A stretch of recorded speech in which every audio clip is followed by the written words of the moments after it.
¿Qué hace, Martín? ¿Cómo andas, Alejandro? Estoy alucinado con este lugar. Qué edificio, ¿viste? Gracias por abrirme las puertas de tu colegio. Sí, hace mucho ya. Yo he vuelto a dar clases, pero en el 2009, 2010. Este es a ver, vamos a contar a la gente, a la audiencia, el Nacional Buenos Aires. Este es el Colegio Nacional de Buenos Aires. Colegio Nacional de Buenos Aires.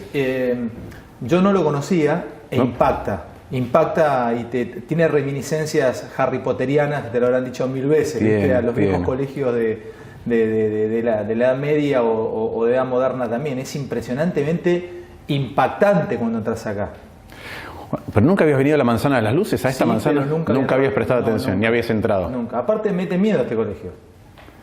No, este edificio creo que es de principio del siglo XX, pero es cierto lo que vos decís. Yo he viajado por muchos lugares del mundo, de hecho viví en Reino Unido y en Estados Unidos, y a veces me ha pasado entrando a una universidad muy prestigiosa y antigua, por ahí entras a Harvard o entras a Cambridge y digo, uy, qué lindo se estudiar en estos lugares, y pienso un poco y digo, bueno, yo estuve en un lugar así, en un lugar con historia, en un lugar con edificios imponentes. Este colegio en realidad es la continuidad de un colegio que venía de antes, ¿no? Porque no en este lugar, pero sí la continuidad de estudio desde donde estudió Belgrano, entre otros.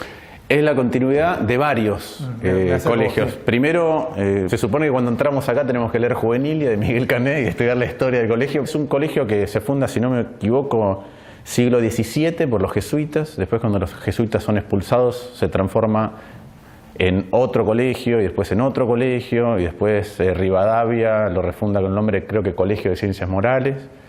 Y después Mitre le da el nombre definitivo, creo que en 1862 o 63. ¿Podemos recorrerlo un poquito? Vamos caminando. Sí, es un placer. Te voy preguntando, vamos a pasar. Esto me impactó muchísimo. ¿Qué es esto? ¿Este es el aula magna? Este es el salón de actos.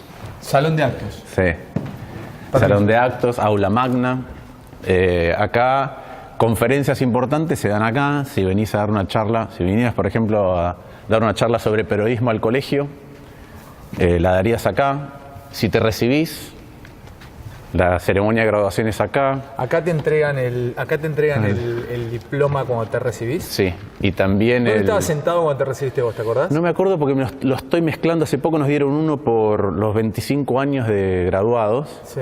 Y estaba sentado por acá, pero no recuerdo dónde. O sea, entrar a esta sala es para algo grande. Sí. ¿A quién viste, por ejemplo, acá? ¿Qué recordás? No me acuerdo, pero este salón tiene una historia mítica, no se sabe si es cierta o no. Es cierto que Albert Einstein, cuando vino a la Argentina, vino a dar una conferencia acá y se supone que un profesor lo corrigió.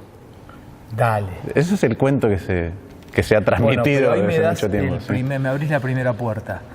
Porque si uno automáticamente conecta con un sentido de lo que es el Nacional de Buenos Aires, conecta con élite intelectual, transgresión, capacidad e inteligencia o cultura, pero también con soberbia. Y lo que me estás contando marca eso. Sí, sin duda, sin duda. Es un colegio al cual muchos egresados, a mí no me pasa eso.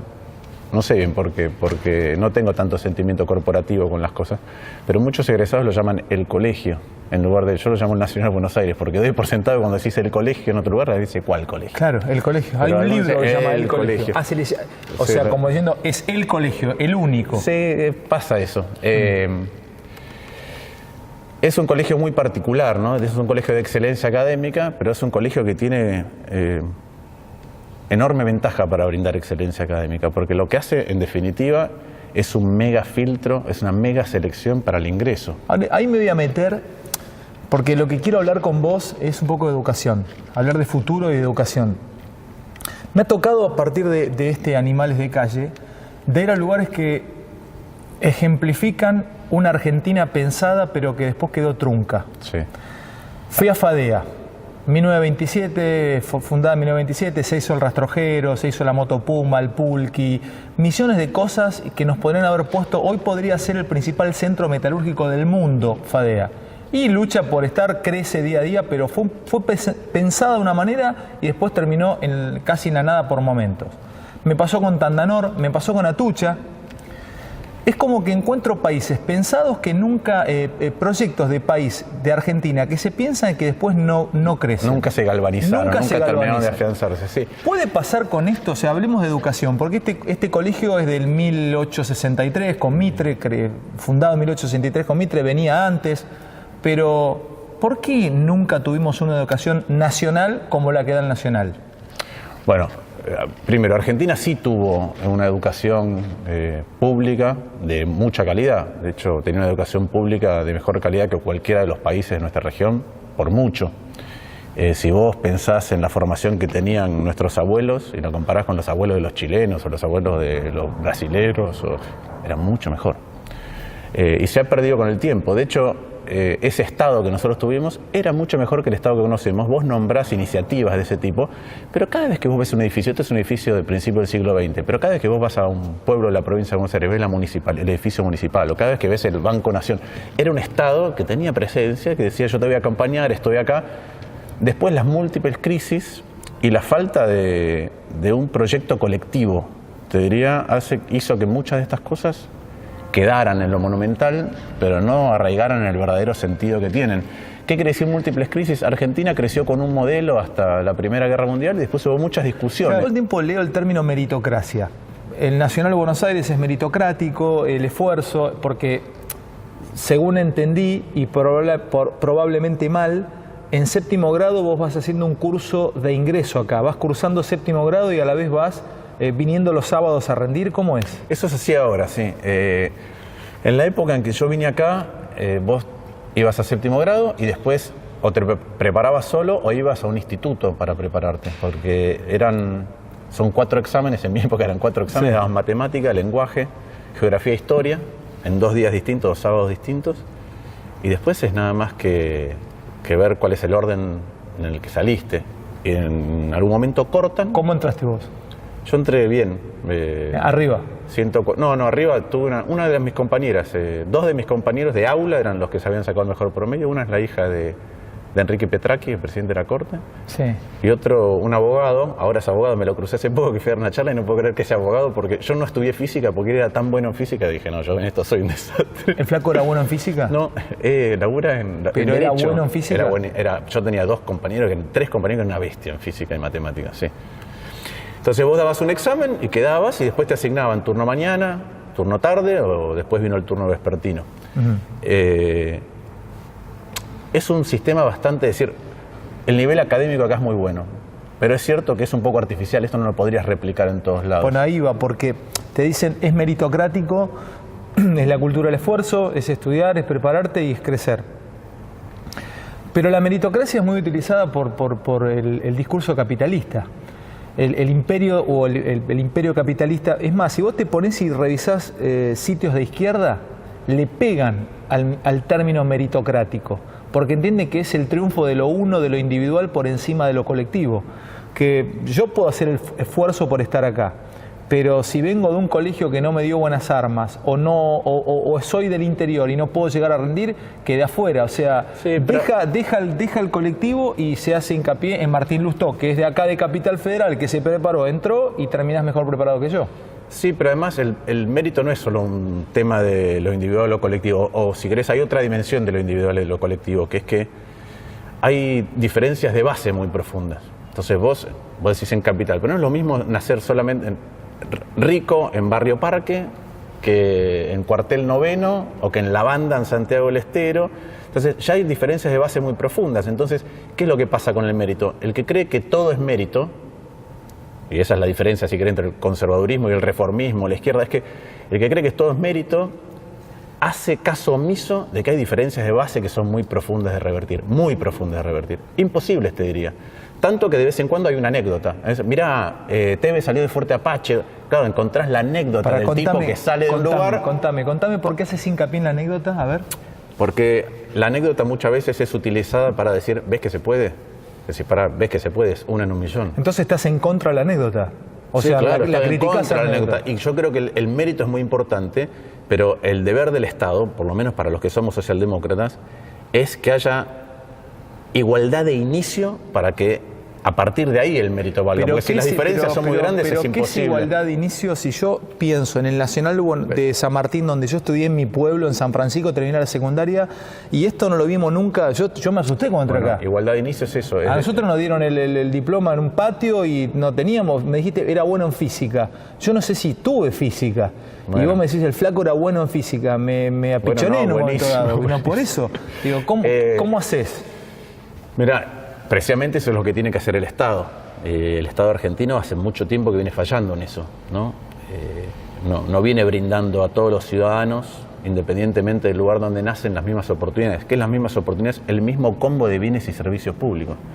Y en la medida en que vos has descentralizado la educación, la has pasado a las provincias, y la salud lo mismo, hay dos componentes fundamentales que no tienen un compromiso del Estado Nacional con la igualdad de lo que puede recibir un argentino independientemente de donde haya nacido. Ahora bien, ¿este modelo es replicable en todos lados? Vos podés tener un colegio de estos en cada provincia, más o menos podrías tener colegios, si querés, de excelencia, de élite en cada provincia, pero el sistema que está acá no lo podrías replicar para toda la Argentina y para toda la población. Como sistema no. No, ¿por qué? Porque tiene una pequeña trampa la excelencia académica del Nacional de Buenos Aires. ¿Cuál es esa trampa? Es un colegio al que es difícil entrar. Entonces no todo el mundo dice yo estoy dispuesto antes a dar un examen o ahora un curso durante todo un año. Dale, sí. Entonces vienen algunos, ¿cuáles? Los que les va bien en su colegio. Y vienen acá, es decir, ahí ya tenés un filtro muy grande. Te puedo contar una anécdota de cuando yo me vine a escribir, si querés. Y cuando llegás acá hay un examen, con lo cual filtrás aún más. Entonces, ¿con qué se encuentra un profesor acá? Cuando un profesor viene a dar clases se encuentra con que le escogieron los mejores alumnos que podría tener. O sea, la materia prima para crear del profesor también lleva a que tenga excelencia. Sí, porque en una clase... O sea, ninguno va a estar, perdón el término, pelotudeando en una clase. Sí, puede estar, sí, podés estar peloteando, pero lo que te quiero decir es lo siguiente. No se te van a querer delante. Yo he dado clases. Sí. Vos podés ir tan rápido, incorporando con los chicos conocimiento, tan rápido como el grupo que más retrasado va de un aula. Porque si no, ese para queda la velocidad fuera. De un curso, vos como profesor lo decís, te lo determina el grupo más retrasado. La media y el grupo que más le cuesta. No te da velocidad los de adelante, los que mejor comprenden. Los de adelante entienden rápido, pero vos, tu deber como docente es que todos terminen comprendiendo la materia. Entonces, si vos tenés un aula muy heterogénea, seguramente los mejores se van a aburrir. Y los que más les cuesta, más esfuerzo van a tener que hacer. Si yo tengo una selección de los mejores, digo, bueno, podemos ir mucho más rápido. Y además que muchos de los profesores que vienen a dar clase acá son profesores que dan clases en la universidad, porque este es un colegio universitario. Entonces, tenés también una muy buena selección de profesores. ¿Qué creo que esa es la parte, si querés, elitista? ¿Qué creo que tiene de bueno para contrapesar eso? Primero que es una, si querés, la palabra elite no es linda, pero es una elite intelectual. Son seleccionados y autoseleccionados. Pero después es dura la palabra. Sí, pero después es un colegio que es gratuito, solo pagas la cooperadora. Y que te da una muy buena preparación, te das cuenta después. Y después a mí hay algo que me pareció un aprendizaje, que, otra vez, posterior, es que siempre, como la selección es tan intensa, siempre hay alguien que hace las cosas mejor que vos en algún ámbito. Repetime eso, ¿no? Siempre hay alguien que hace mejor las cosas que vos. Yo estaba en aula en que no era... Yo soy un buen alumno, fui un buen alumno, pero en la secundaria, en la universidad y en el posgrado. Pero nunca fui el mejor en nada en el Nacional de Buenos Aires. ¿Y en qué en matemática tenía unos tipos que decían, pero ¿cómo van tan rápido? ¿Y a vos eso que hacía, te motivaba o te deprimía? Porque hay conceptos en educación... Yo creo que te ayuda a poner el ego en un lugar mejor. Siempre hay alguien que hace las cosas mejor que vos. ¿Te ayuda a poner el ego en un lugar mejor? Sí. Así como decir, mira, eso me gusta, porque incluso lo pienso para un colegio, sí, si tenés un aula donde tus compañeros son decidiosos y donde nadie le da bola al estudio... Suponete que sí, puede pasar eso, pero también puede pasar que vos seas el mejor alumno en todo. En este colegio es imposible que vos seas el mejor alumno en todo. Es imposible.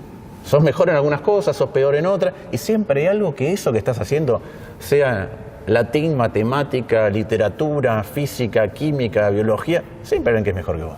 Argentina siempre estuvo manejada por élites, que vienen no todos del mismo lugar, pero sí tienen un concepto compartido.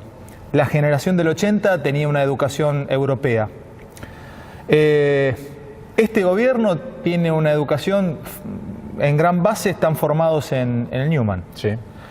Los chicos de la Cámpora, chicos, ya tienen casi 40, pero el Cuervo Larroque, Recalde, Augusto Costa, ¿quién otro? Kisilov, y por ahí me falta alguno. Son todos formados acá, en este colegio, en el Nacional Buenos Aires. Vos también estás formado en este colegio, en el Nacional Buenos Aires. ¿Tiene que ver algo que de pronto todos estos dirigentes políticos que son los que van a mandar en Argentina o ya están mandando en Argentina hayan sido formados acá? ¿O de pronto los que están hoy hayan sido formados en el Cardenal Newman? ¿O es casualidad de la vida? A ver, este es un colegio, primero, cuando este colegio surge, la excepción era poder acceder a la educación secundaria. O sea, no es que la diferencia la hacía yendo a la universidad. Claro. Y venías a un colegio que tiene estas características y la verdad es que gran parte de la formación es una formación humanista que dio mucha gente a la política a lo largo del tiempo. Eso sigue vivo, porque además es un colegio universitario donde se hace política. Pero es una internamente. casualidad que el centro o la cabeza, la vanguardia de la Cámpora haya estudiado acá, que vos que sos líder en tu partido o en tu movimiento hayas estudiado acá y tantos otros hayan estudiado acá. O sea, les masajean el músculo político más que en otros lugares. Sí, y pasan dos cosas. Primero, mucha de la gente que viene acá viene con familias con vocación pública, le interesa la educación pública, y este es un colegio donde hay política. Por ejemplo, yo acá ingresé en el primer año del gobierno de Alfonsín, y yo era bastante apartidario y apolítico cuando estuve en este colegio. Pero este es un colegio que tiene mucho debate, que tiene centro de estudiantes. Has visto que ha habido tomas. Yo me acuerdo cuando yo estaba también hubo, no tomas como las que están ocurriendo ahora, pero también hubo protestas significativas. Tiene una suerte de vida preuniversitaria con esas características de la vida universitaria de la universidad pública. ¿Se debaten cosas que en otros colegios no se debaten? Sí. Y de autoformación.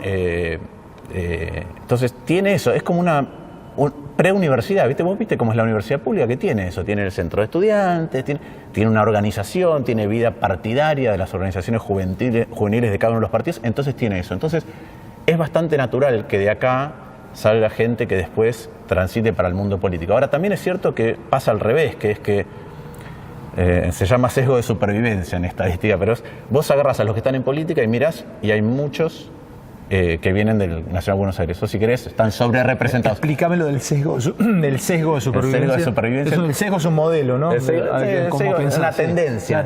Sí. Sesgo de supervivencia es esto, ¿viste el discurso ese de Steve Jobs que dice, hacé lo que sientas, ese que da en Stanford alguna vez? Hacé lo que sientas. Yo me fui de la universidad, hice caligrafía y eso después me llevó a que la Mac tuviera la letra más linda. Y es que vos agarras la vida de Steve Jobs y decís, che, es bueno hacer lo que sentís y irte a la universidad. Pero siempre agarras al que le fue bien y le preguntás qué hizo. Después hay otros 100.000 como Steve Jobs que hicieron lo mismo y le salió mal. Pero vos sacás una receta a partir de ahí. Entonces digo, vos vas a la política y decís, ¿cuál le fue bien? Estos. Y es cierto que los Nacional Buenos Aires pueden estar sobre representados. Pero yo te digo, en mi año estaban Juan Pablo Barsky, se dedicó a otra cosa. Juan Taratuto, sensibilidad social para hacer arte. Débora Pérez Volpin, que después incursionó en política, pero se dedicó al periodismo, también con mucha sensibilidad. Débora era más grande. Mi preceptor acá hay una cosa muy particular, que es que los alumnos del último año son preceptores de los demás, lo cual te da un poco de desorden, porque vos sos preceptor, yo era preceptor, y hasta entran todos al mismo tiempo, te podés rajar de tu clase hasta que haya llegado el profesor a la otra, entonces te da cierta libertad. Mi preceptor era Pato Galván. ¿Tu preceptor? Sí. Ah, ¿Pato también estudió acá? Sí, por eso.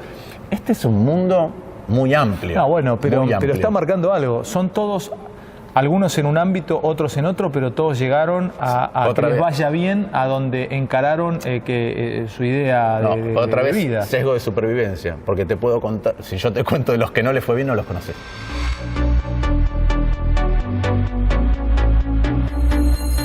¿Esta era tu aula? Estuve acá, vine a dar clases de economía de quinto año. Entren, acompáñenme. Mirá, que cuando das clases es un problema porque vos vas a otro colegio y ya no hay más pizarrón con tiza. ¿Qué es eso, boludo? ¿Qué hiciste ahí? Pizarrón, primera parte, estás haciendo algo, bajás y escribís la otra parte. Pará. Pero te manchás todo. Hay otros colegios que tienen marcador. Pará. Yo anoté acá, suponete, no sé... Estás haciendo desarrollo de matemática. Desarrollo de matemática. Listo. No borrás. Mandas para arriba. Pero esto es copiable para... Esto es copiable. Esto, si no te pido copiarlo para toda Argentina, pero es un pizarrón, es un concepto de Leonardo da Vinci, son 2 poleas. Son 2 poleas y los años que debe tener, lo mismo que los bancos. Los bancos tienen escrito historia de cada uno que hemos pasado. Los bancos extraordinarios. Todavía pluma y tintero. Abajo. Para poner cosas.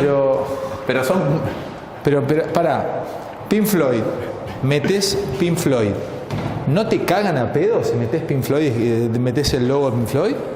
Es el logo es de la lamentable, luna. ¿viste? Por un lado es lamentable porque es patrimonio histórico, pero por otro lado ya parte de todo lo que está acá es patrimonio del colegio, pero de cada uno de los que ha pasado por acá. Yo puedo pintar, yo me puedo traer una lapicera, una Bic, te dibujo acá Club Atlético Boca Juniors, el más grande, lo que quiera. Ahora, mientras no me ven, pero para hacer esto tengo que dedicarle media hora. Pero este es un colegio donde estás solo mucho tiempo. Tengo que hacer una confesión. Sí. Ahora que miro acá abajo, cuando nos recibimos en quinto año, alguien dijo, bueno, hagamos algo, hagamos un kilo, no sé qué, y trajo 1 kilo de merluza. Creo que esto prescribió. ¿1 kilo de merluza? Sí, 1 kilo de merluza. Empezamos, bueno, ¿dónde lo ponemos? ¿Dónde lo escondemos? ¿No? Y a mí se me ocurrió desatornillar lo que iba acá, que había una rejita, y ponerlo abajo de la... ¿Pero para qué? Del altario. Para hacer quilombo, yo qué sé. ¿Pero para comerlo acá después? No, para esconderlo y que el olor hiciera que se clausurara una clase. Y escondieron 1 kilo de merluza. A mí se me ocurrió abrir unas rejitas que había y lo pusimos ahí abajo y la semana siguiente venimos y estaba clausurado todo un claustro entero de ese. Por el olor a prescribió igual, prescribió. ¿Acá te motivaban o acá era esfuerzo constante y tenía que estudiar? ¿Cómo se estudia acá? Acá la motivación es aprobar. ¿Aprobar? Sí, aprobar, no es fácil. Pero es pragmático eso. Sí, pero yo me di cuenta, yo cuando fui a la universidad me di cuenta de lo mucho que había estudiado en el colegio. Otra vez vuelvo al proceso de selección. Vos tenés un montón de gente que la verdad que pasó muchos filtros para estudiar acá. Entonces, las cosas que estudias van a una velocidad importante. Y yo pensaba que era lo natural, que es lo que pasaba en otros colegios. ¿Qué quiero decir? Por ejemplo, en este colegio estudias latín. ¿Estudias latín? Estudias latín. Entonces, por ejemplo, teníamos que leer Virgilio, la Eneida. ¿En latín? En castellano. Pero después tenías que agarrar la Eneida en latín y traducir partes del latín al castellano. Ese es un ejercicio que, si querés, ya no es común en otros lugares. Y, por ejemplo, en física, ¿no? Física, nosotros teníamos de profesora Perazo. Y Perazo es un famoso libro de texto con el que se estudiaba física en todos lados. Nosotros teníamos al tipo. Yo estudié física con Perazo. Bueno, yo lo tuve profesora, Perazo. No, pero me estás dando bronca ya. Porque no, de verdad ya te estoy tomando un poquito de bronquita. En un momento... Porque vos acá estudias con Perazo y yo estudiaba con el libro de Perazo. ¿Cómo no va a salir mejor vos? Si yo estudiaba allá... Y bueno, pero ¿por qué Perazo no venía a dar clases allá también? Porque el Estado no se ocupa de que Perazo vaya a dar clases allá. Eso es lo que tiene que hacer el Estado. Para eso es el Estado, sobre todo si tenés esta visión socialdemócrata de yo quiero que todos tengan el mismo acceso a bienes y servicios públicos. Para eso está el Estado, para poder igualar las condiciones de base y que entonces el mérito sí tenga sentido, si no el mérito no tiene sentido. Entonces, yo me acuerdo, Perazo una vez, yo estuve a punto de llevarme física, me encantaba física, estuve a punto de llevármela y necesitaba un 10. Y Perazo, sus profesores son complicados y no hay vuelta atrás cuando te ponen una nota, acá es como en la universidad. Y me puso 9.50, y me lo llevaba a examen y voy y le digo... mire, me puso 9.50, hice todo bien. A Perazo el del libro. A Perazo. Pero no, hay un error acá que no acomodaste, no sé qué. Y yo le dije, si le traigo un examen igual que el mío, al cual usted le puso 10, ¿me cambia la nota? Me dijo, sí, es igual que el suyo, sí. Fui y busqué a este que era una bestia en física. Le dije, ¿me das tu examen? Sí, era igual al mío. Le taché el nombre, porque no vaya a saber que le bajara la nota a él. Lo miró y me dijo, tienes razón. Y me subió la nota. Y no me llevé física por eso, sí. ¿Quién te influyó como profesores? Porque todos tenemos un profe que nos rompió la cabeza o una profe, viste, que te hizo amar algo, por un texto, por un libro. Yo te cuento lo mío. Yo no vine a estudiar periodismo a Buenos Aires, pero a mí me pasaron una grabación de cuando había venido Juan Pablo II a Buenos Aires, creo que en el 82, había sido 83, no recuerdo cuándo. Yo estaba terminando la primaria y vi a un camarógrafo corriendo Juan Pablo II por todos lados y me despertó algo y el tipo nos empezó a hablar de periodismo, un profesor, Sarsuto de apellido. Nos habló del periodismo. Y mira dónde estoy, Martín, entrevistándote a vos en Nacional Buenos Aires. ¿Tuviste algún profe que te generara eso? Sí, tuve muy buenos profesores acá, pero yo recuerdo uno de una materia que siempre pensé que era un embole, que es geografía. ¿Geografía? Sí, tuve un profesor que se llamaba Montes.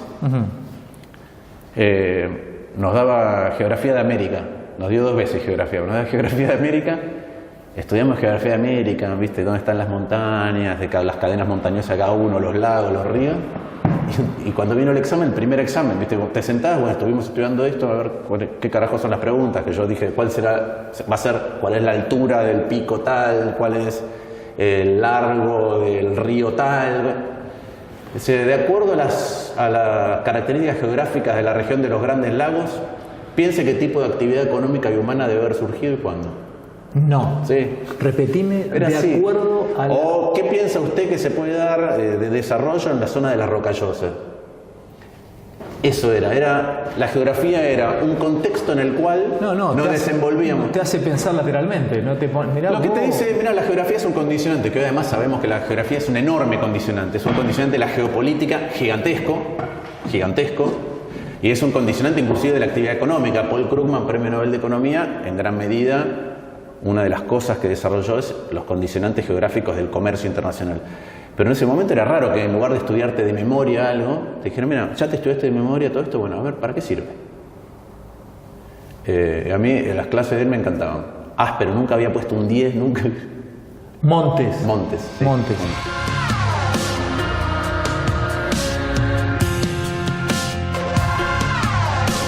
Uy, no. Esto sí es Harry Potter. No. Antes de Harry Potter. Es impactante esta biblioteca, Sí. Es como las películas, como es la película de El Código Da Vinci, esas cosas, ¿viste? Que tienen que venir a buscar un ejemplar secreto. Necesito no darte bola en este momento, necesito concentrarme en este lugar, me vuelve loco. No, me impacta. Te envidio profundamente que hayas podido estudiar acá. O sea, podías entrar y agarrarte un libro y sentarte ahí a estudiarlo, a leerlo. Sí, veníamos a estudiar. Qué hermoso, Martín, por Dios. ¿Te acordás cómo fue cuando viniste a dar el examen de ingreso? Tenés una historia particular, ¿no? Sí. ¿Cómo fue? Sí. Vine a inscribirme y hice la cola abajo y delante mío había 2 madres que estaban hablando y uno le decía a otro, el mío va a entrar porque es abanderado, y el tipo que nos estaba tomando todos los datos dijo, señora, sin mirarla, señora, no se equivoque, acá todos los que vienen a dar examen son abanderados. Es muy buena. Pero señora, no se equivoque, claro. Acá todos los que vienen a dar examen son abanderados. Sí.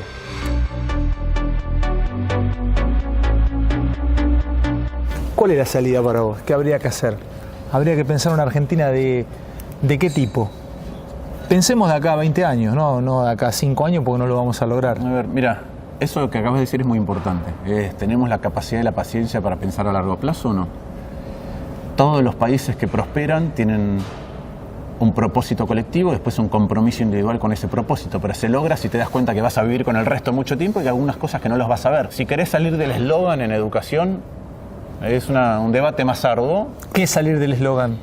Queremos una educación que prepare a los jóvenes para el siglo XXI. No quiere decir nada. Pará.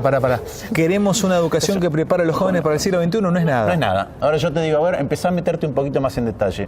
Antes hablábamos de cómo haces para lograr una muy buena educación en todos lados. Una de las cosas que hizo, por un problema fiscal, como suele pasar en Argentina, se hizo en los 90, es darle la educación a las provincias. Y ahí ya tenés diferencia de base, un Estado nacional, un Estado que se ocupa de todos los argentinos independientemente de dónde nacen. ¿Qué es darle educación a las provincias? La responsabilidad de la educación de las provincias, el presupuesto, cuánto destinan, cómo... ¿Ahora no es así? Es de las provincias. Yo digo, para mí funcionaba mejor cuando era una obligación nacional. Eso hace que existan pocos mecanismos para brindar mejor educación en una provincia que tiene pocos recursos. Esto que vos decías, pero si yo nací en Santiago del Estero, si yo nací en Formosa, ¿cómo hago? Antes el Estado Nacional tenía la obligación de brindar educación en todos lados. O sea, vos decís que vuelva otra vez a eso. A mí me parece que eso es una cosa que deberíamos discutir. Por lo menos, si no es así, ¿Cómo hacemos para que el Estado Nacional tenga la capacidad para igualar? ¿No hay un Ministerio de Educación Nacional? ¿Existe ese ministerio? ¿Ese ministerio es el que determina y manda? ¿O los fondos hoy manejan las provincias? Hoy es potestad. Está bueno eso, Martín, la propuesta o la mirada que tenés. Una de las cosas que mutó desde la Argentina, que tiene una muy buena educación a hoy, es que el contexto socioeconómico cambió. La foto de un aula, la foto de esa año por año que te sacaban, la foto de un aula promedio hoy y la de hace 40 años es totalmente distinta. Entonces a los docentes los haces cargo de la transformación y la degradación socioeconómica de la Argentina y de enseñar. ¿Cómo lo haces cargo? No entiendo. Porque se tienen que ocupar de si el chico viene bien comido, del entorno familiar, de cómo vienen los padres a protestar, y no le das herramientas ni para eso, que las tendría que resolver el Estado por otro lado, ni para enseñar. Y una cosa que es muy importante es cómo igualás, cómo mejorás la formación docente. No hay sistema educativo que pueda mejorar si los docentes no son mejores cada vez. Vos lo que necesitas es, si yo quiero brindar información excelente y homogénea en todos lados, los tengo que tener muy bien formados con los mismos contenidos. Vos querés homogeneizar el cómo se forman los docentes. Y vos esa es una propuesta para el futuro de la educación en la Argentina. Vos en la Argentina nadie me lo había encarado así. Nadie me lo había encarado desde los docentes. Todos me lo encaraban desde el alumno. O sea, tu mirada, mira qué interesante. Tu mirada es, señores, vamos a homogeneizar, hagamos iguales a los profesores, o sea, que tengan un mismo discurso o una misma idea, una misma formación de calidad, una misma formación. Mi última pregunta, ¿qué es educar para vos? Educar tiene varios condimentos.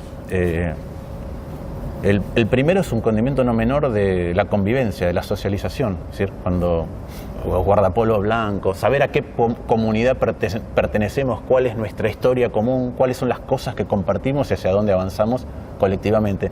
Eso es un componente fundamental de cualquier nación, de cualquiera. Y después hay una parte que es muy importante que tiene que ver con la capacidad de despertar, además de los conocimientos comunes que hacen que nos podamos interrelacionar mejor entre nosotros, la capacidad del pensamiento crítico. Todas las cosas que vos ves sirven para formar una manera de pensar. Y lo que es importante no es resolver un problema puntual, lo importante es cómo el ejercicio de resolver problemas puntuales en cualquier ámbito, sea en geografía, como comentábamos antes, o en matemática, o en música, te permiten abordar los nuevos problemas que vas a tener en tu vida. Martín, me pongo de pie para agradecerte y para que nos hayas permitido conocer tu colegio, el Nacional de Buenos Aires, un lugar mítico para muchos y incluso para mí, que soy un curioso por naturaleza, quería conocer este lugar de pensamiento y de educación. Me asombra que no hayas estado acá antes, me alegra mucho que hayas tenido la iniciativa de venir. Esto tiene mucha historia y además es muy lindo, y a mí me trajo